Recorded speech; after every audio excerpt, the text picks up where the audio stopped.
ઈરાને state of હોર્મુઝને બંધ કર્યો છે। ભીષણ જંગ વચ્ચે ઈરાને ચેતવણી આપી, સ્ટેટ ઓફ હોર્મુઝથી પસાર થતા જહાજ તબાહ કરીશું। ઈરાને આ ચેતવણી આપી છે, અહીં પસાર થવાનો પ્રયાસ કરશો તો આગ લગાવવામાં આવશે। સમગ્ર વિશ્વ માટે લાઇફલાઇન સમાન છે આ સ્ટેટ ઓફ હોર્મુઝ। આ સૌથી મહત્વપૂર્ણ ઉર્જા કેન્દ્રોમાંથી એક છે। આ ફારસની ખાડીને ઓમાનની ખાડી સાથે જોડે છે। અહીંથી તમામ જહાજોની અવરજવર થાય છે।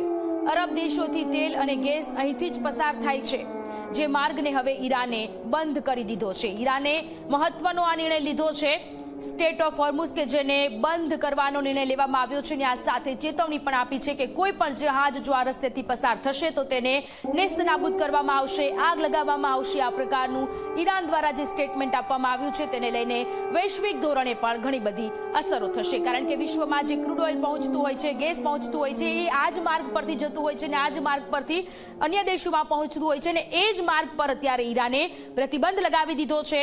કોઈ પણ જહાજ આ માર્ગ પરથી નહીં જઈ શકે એ પ્રકારની ચેતવણી, અને જો કોઈ જશે તો તેને તબાહ કરવાની વાત ઈરાન દ્વારા કરવામાં આવી છે।